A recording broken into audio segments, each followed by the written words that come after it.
और इस प्रकार का कोई काम ही नहीं है मोदी जी के राज में। आपने भी देखा होगा, सब सुरक्षित है, महिलाएं सुरक्षित हैं, आम आदमी रोड में निकल सकता है। बिहार की क्या स्थिति थी, आपने देखा है कि बिहार में महिलाएं रोड में दिन में नहीं निकल सकती थी। यूपी हो गया, आप हर जगह देखो, आप यूपी में कितना गुंडा राज था, एक एक करके योगी जी मोदी जी ने मिलकर सब खत्म कर दिया। हम चाहते हैं कि इस प्रकार का कार्य होना चाहिए। करना होता है, कहीं जल्दी पहुंचना होता है, तो आप सुपरफास्ट एक्सप्रेस से जाना चाहेंगे कि आप पैसेंजर से जाना चाहेंगे? ये लोग सब कांग्रेस छोड़कर बीजेपी में आ रहे हैं, उसका कारण यह है कि सुपरफास्ट में ट्रेवल करना चाह रहे हैं। अच्छा, बिल्कुल। 70 साल वाली सरकार जो थी उसको आप पैसेंजर बता रहे हैं। ये आप और पूरे ग्राहक, आपके जितने भी आपके कस्टमर सब जानते हैं कि कौन है सुपरफास्ट और कौन है पैसेंजर। हर तरफ से एक ही नारा मोदी मोदी मोदी। और इस बार हम लोग ने जो संकल्प है, अब की बार 400 बार, और इस अब की बार मोदी सरकार और बार बार मोदी सरकार, बार बार मोदी सरकार। लेकिन विपक्षी पार्टी कहती है, आरोप लगाती है 400 पार इसलिए सरकार आपकी है, ईवीएम आपका है। अरे ये आप क्या बातें कर रहे हैं? विपक्ष का काम यही है, आरोप लगाना। उनकी जमीन की धरती, राजनीति की धरती खिसक चुकी है। आप देख रहे हैं, एकमात्र ये जो सपा का हिंदी ये संगठन था जो तो और वो आपने देखा उन्होंने वापस ले लिया है नाम, और नामांकन नहीं भर रहे हैं और दुम दुमा के भाग रहे हैं। मध्य प्रदेश में इस बार 29 की 29 सीटें आप देखेंगे आने वाली है। मोदी जी को 29 कमल मध्य प्रदेश की ओर से मिलने वाले हैं। छिंदवाड़ा क्या क्लियर हो पाएगा? कमलनाथ का वो गढ़ है, नकुलनाथ उनके बेटे इस बार मैदान में, 29 की 29 दावेदारी उनके तरफ से हो गई है। बीजेपी जीतेगी 100%। लेकिन 29 का 29 एमपी, इसमें कहीं ना कहीं डाउट है। नहीं, कोई डाउट नहीं, 100% हम छिंदवाड़ा जीत रहे हैं और जीत के आपको दिखाएंगे। आपने देखा होगा जो नकुलनाथ, जो करप्टनाथ आप देख रहे हैं, उनके जो सबसे सहयोगी थे वो भी आज भाजपा का दामन थाम रहे हैं। पूरा छिंदवाड़ा खाली हो चुका है, कांग्रेस मुक्त हो गया है। क्या कारण है, क्या कारण, एक कारण बताते जाइए कांग्रेस के नेताओं का भारतीय जनता पार्टी में। कांग्रेस ने जो आज अपने जितने भी हिंदू भाई लोग हैं अपने आप को असहज महसूस कर रहे हैं, जो राम मंदिर के लिए जाने नहीं दे रहे हैं, आप उत्साहित नहीं हो रहे। जो कांग्रेसी है वो घर से निकल नहीं पा रहे हैं, उन्हें अपने आप पे शर्म आ रही है कि उस पार्टी में हैं और अपने आप को हिंदू कहने पे शर्म आ रही है। इसलिए सारे लोग छोड़ के आज अपने देखिए भाजपा का दामन थाम रहे हैं। आप टिप्पणी करेंगे मोदी जी की सरकार और उनके काम और नीतियों पर? मोदी का काम बहुत अच्छा है और मोदी सरकार ने ऐसे बहुत कुछ काम किए गरीबों के लिए, जैसे अनाज वितरण फ्री मिल रहा है, मकान, गरीबों के मकान बनाए हैं, और विभिन्न योजनाएं मोदी की चल रही हैं देश के लिए। लाडली योजना, हर योजना से गरीबों को तक को, हर मध्यम वर्ग परिवार को फायदा मिल रहा है, और सब हर समाज के लोग मोदी जी को चाहते हैं। धर्म की राजनीति करते हैं मोदी जी, आप कह रहे हैं हर समाज के लोग चाहते हैं। विपक्ष पार्टियों का कहना है कि एक धर्म को टारगेट किया जा रहा है। नहीं, ऐसा धर्म को टारगेट नहीं इंसानियत की राजनीति है, धर्म की राजनीति नहीं है। बिल्कुल। क्या कुछ आपकी टिप्पणी होगी सर? ये है कि मोदी सरकार जो काम कर रही है वो सर्व जनहिताय की रूप में काम हो रहा है। ऐसा नहीं है कि एक उसके लिए काम कर रही है। और मोदी जी ने मतलब जितने काम किए हैं, एक छोटे से मतलब जीव से लेके पूरा यानी उसके लिए काम किया है, चाहे जानवर हो या पशु हो और इंसान हो। इंसान के लिए तो है ही, छोटे छोटे तबके के लिए मकान दिए बना के, और भी सारी स्कीमें चल रही हैं मोदी जी की। और कांग्रेस की बात रही तो कांग्रेस तो टीबी हो चुकी, कांग्रेस को टीबी छोड़ के, इसलिए मोदी जी का नारा है कि भाई टीबी मुक्त भारत होना चाहिए। इस प्रकार का काम हो रहा है ना, टीबी मुक्त भारत चाहिए। इस प्रकार कांग्रेस भी खत्म, ऑलरेडी वो खुद चाहते हैं कि खत्म हो जाए, और कांग्रेस चाहती है कि खत्म हो जाए।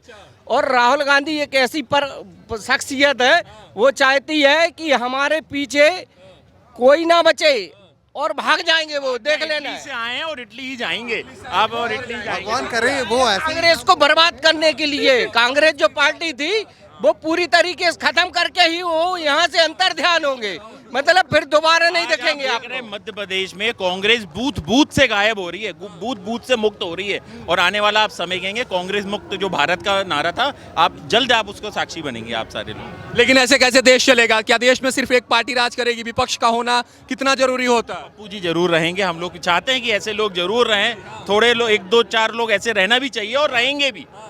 लेकिन सरकार नहीं बना पा, सरकार इस प्रकार का काम कर रही, विपक्ष की जरूरत ही नहीं है। पहली चीज है, विपक्ष खुद भाजपा हो गया है। विपक्ष और पक्ष दोनों भाजपा। बिल्कुल, और इस प्रकार का कोई काम ही नहीं है मोदी जी के राज में। आपने भी देखा होगा, सब सुरक्षित है, महिलाएं सुरक्षित हैं, आम आदमी रोड में निकल सकता है। बिहार की क्या स्थिति थी, आपने देखा है कि बिहार में महिलाएं रोड में दिन में नहीं निकल सकती थी।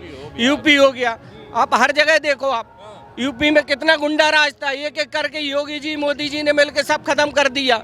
हम चाहते हैं कि इस प्रकार का कार्य होना चाहिए। एक सवाल बहुत महत्वपूर्ण, चूंकि बिल्कुल ताजा मैटर है, आपसे मैं जानना चाहता हूं। खड़गे जी राजस्थान में एक जनसभा को संबोधित कर रहे थे।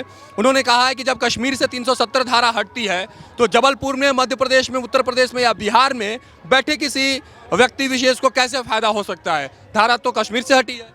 370 हटने का फायदा सभी को मिल रहा है, किसको नहीं मिल रहा भाई। कश्मीर में जाने में हर एक आदमी पहले असहज महसूस करता था। आज आप देखिए वहाँ का टूरिज्म 10 गुना ज़्यादा टूरिज्म बढ़ा है। वहाँ के हर एक नागरिक खुश हैं और हम बेहिचक आज फैमिली के साथ हम कश्मीर, जम्मू कश्मीर जाके रह सकते, घूम सकते हैं। क्या बात कर रहे हैं आप? कश्मीर की बात है, कश्मीर के लिए जान दे देंगे और जान दे देंगे और शाकल भी लेंगे। आपने अभी एक वीडियो देखा होगा, खड़गे जी बोल रहे हैं कि यार मेरे को कोई तजुर्बन नहीं देते कांग्रेस में, और 400 पार है ना। और खड़गे जी खुद बोलते हैं, और राहुल गांधी की उनने, आपको भी मालूम है कि राहुल गांधी के लिए उनने स्वर्गीय घोषित कर दिया है। इसलिए मैं चाहता हूं कि भगवान उनको बड़ी अच्छी लंबी काम करता रहे और बीजेपी जीतता रहे। अगर राहुल गांधी इतना लगन से हमारे लिए काम करते रहेंगे बीजेपी के लिए, तो बीजेपी जीतेगी ही जीतेगी। अच्छा, एक और आरोप लग रहा है कि चुनाव आते ही ईडी का छापा मरवाने लगते हैं मोदी जी, ईडी का डर और धमकाने लगते हैं मोदी जी। तो मोदी जी का पहले से कहना था कि जितने भी करप्ट लोग हैं उनको सबको जेल में डालना है। बताइए आप, सबसे 2014 के चुनाव में मोदी जी ने कहा था कि जितने भी करप्ट लोग हैं, जिन लोगों ने खूब पैसा कमाया, खूब घूसखोरी की है, उनको जेल में डाला जाएगा। भाई साहब, वही पैसा बचा, आज विकास दिख रहा है पूरे राष्ट्र में।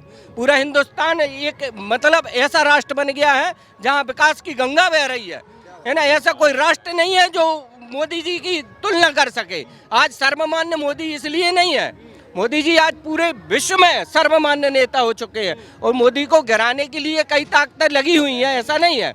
लेकिन मोदी जी इतने स्ट्रांग हो चुके हैं कि सामने वाला चारों खाने चित्त है। बिल्कुल कहेंगे आप कुछ कह रहे थे, क्या टिप्पणी करेंगे मोदी जी को? नहीं सर, कुछ नहीं करूंगा। बहुत अच्छा काम कर रहे हैं मोदी जी, और ऐसे ही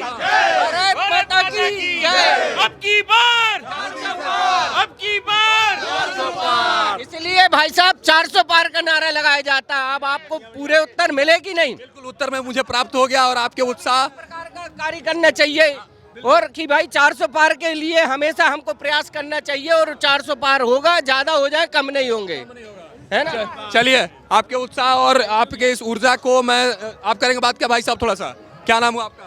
मेरा नाम आदित्य है। युवाओं के बीच, चूंकि आप युवा हैं, किस प्रकार का जोश है, जुनून है, ऊर्जा, उत्सव महोत्सव को इस लेकर क्या कुछ चल रहा है?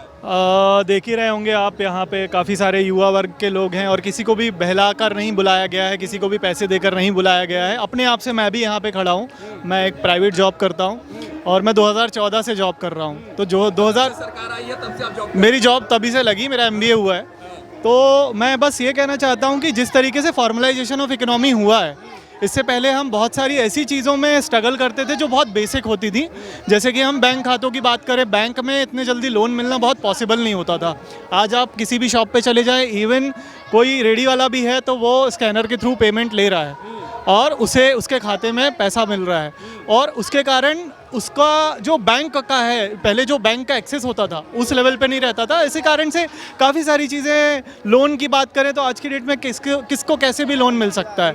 हम रोटी कपड़ा मकान की छोड़ के आज हम SUV की बात करते हैं। तो कुछ ना कुछ इस वे में हम देख रहे हैं, तभी हम यहाँ पे खड़े हैं, तभी मोदी जी को सपोर्ट कर रहे हैं। और आने वाले समय में जो जनता है, अभी हम 30 साल के युवा भारत में हैं, अगर आप एवरेज एज निकालें तो हमारे भारत की 30 साल निकलेगी। और आज की डेट में जो मेरे पीछे छोटे छोटे बच्चे खड़े हैं, वो लोग सब इस विकास को, इसका साक्षात रूप से इनके दिमाग में भी ये जा रहा है कि नहीं, ये चेंजेस हमारे सामने हुए हैं। और हम इंटरनेट के 5G के ज़माने की बात कर रहे हैं। तो कहीं ना कहीं इस चीज़ का आने वाले समय में हमें और बड़ा परिवर्तन देखने मिलेगा। विपक्ष को बहुत मजबूती से अगर आना है तो अपने मुद्दों को बहुत क्लियर रखना होगा, अपनी संगठन को बहुत क्लियरली मैनेज करना होगा, क्योंकि बीजेपी जैसा संगठन मैनेजमेंट किसी भी का भी नहीं है। अच्छा, एक चीज़ आप कह रहे थे 2014 से आप जॉब कर रहे हैं, लेकिन भारतीय जनता पार्टी पर आरोप लगाती है कि 10 करोड़ विपक्षी पार्टियां की रोजगार देने का वादा था। आखिर जब आपको रोजगार मिल रहा है तो बेरोजगार कौन रह रहे हैं लोग, और क्यों आरोप ये लग रहा है? देखिए, मेरे को ऐसा लगता है कि जिस हिसाब से बेरोजगारी की बात हो रही है, एलिजिबिलिटी की बात होती है। तो आपका कुछ अगर एलिजिबिलिटी क्राइटेरिया नहीं है और कुछ लोगों की अगर आदत है अपना विरोध करने की, तो वो अगर कोई भी अच्छा काम होगा तो उसमें भी विरोध कर देंगे। तीसरी बात मैं ये बोलूँगा, 34 करोड़ लोगों को मुद्रा लोन मिले हैं। मतलब यहाँ रोजगार देने की बात कर रहा है युवा, लेने की छोड़ के देने की बात कर रहा है। जबलपुर शहर में मैं 2021 से हूँ, मैं पहले पुणे में था, मैं 2021 से जबलपुर शहर में हूँ। यहाँ पे मैंने 2021 के बाद से, कोरोना के बाद से जो खुलते हुए नए उद्योग देखे हैं, एंटरप्रेन्योरशिप डेवलप होते हुए देखी है, उसका कहीं ना कहीं बहुत बड़ा योगदान मुद्रा लोन का है और उन फॉर्मलाइजेशन ऑफ इकोनॉमी जिसकी मैंने बात करी उसका है। अच्छा, एक चीज़ और मैं लास्ट आपसे सवाल पूछ रहा हूँ कि 370 आखिर कश्मीर में हटी है, पूरे भारत में कैसे इसका फायदा मिल सकता है सारे सिटीजन्स को? चूंकि खड़गे जी का ये बयान था, मेरा सवाल ये नहीं है, खड़गे जी ने आरोप लगाया कि 370 तो कश्मीर से हटा है, पूरे भारत को इससे क्या फायदा होगा? देखिए 370 हटने से ना बहुत सारी चीज़ें, एक्सेसिबिलिटी बढ़ गई है। पहले अगर किसी चीज़ को बंद करके रखा जाएगा तो वहाँ जाने की कुछ क्राइटेरिया थे या दहशत थी, वो हटने के बाद से अगर आप देखें तो कहीं पे भी आपको खड़े होने में अगर सिक्योरिटी मिलती है तो आप उस जगह में बार बार जाना चाहेंगे। तो आपको अगर वो सिक्योरिटी दे रहे हैं, और 370 का निर्णय कोई आसान निर्णय नहीं था, इतनी सारी सरकारें थी, इससे पहले बहुत बड़े डिसीज़न लिए गए, बहुत बड़े डिसीज़न को पेंडिंग रखा गया, उसको मोदी जी ने इम्प्लीमेंट किया है, सारी चीज़ों को ताक पे रख के किया है। 370 के बाद उसके पहले जो ट्रिपल तलाक हुआ है उसको देखें, और हर वर्ग को, मैं आज बैंक की लाइनों में देखता हूँ वहाँ पे हर वर्ग दिखता है, और उसमें वो वर्ग ज़्यादा दिखता है जिसकी पत्रकार सारे, मीडिया सारे, और हमारे जो कह सकते हैं लेफ्टिस्ट हैं, वो जिनकी बात करते हैं, उन लोग सबसे ज़्यादा उस लाइन में दिखते हैं। तो ये बड़ा मतलब एक विचारात्मक वाली बात है कि आप बात तो कर रहे हैं उन लोगों की, अल्पसंख्यकों की, लेकिन वो सबसे ज़्यादा आपको उस लाइन में दिखेंगे। सरकार बन रही है मोदी की, 400 पार की गारंटी बिल्कुल है, बिल्कुल है, कहीं कोई दो राय नहीं। बिल्कुल। आखिरी सवाल, क्या कुछ होगा कांग्रेस का और राहुल गांधी के सपने का? देखिए, अगर मैनेजमेंट ऊपर से चैनलाइज करता है सही नीचे तक तो चीज़ें ठीक हो सकती हैं, नहीं तो बहुत मुश्किल जाएगा, क्योंकि जिस हिसाब से संघ से जुड़ा हुआ मैनेजमेंट है भाजपा का, और मैं भी एक विचारधारा को पहले सपोर्ट किया करता था, जो कि 2013 में हमने सबने देखी थी, और आज हम देख रहे हैं कि वो विचारधारा कैसे मिल रही है उन लोगों के साथ जिन लोगों का ये बोलते थे कि भाई इनको तो जेल में होना ही चाहिए। तो कहीं ना कहीं उन सब चीज़ों को देखते हुए विचारधारा का बड़ा ही महत्व रहेगा। अगर विचारधारा नहीं बदली, मजबूत विपक्ष चाहिए मोदी को हराने के लिए।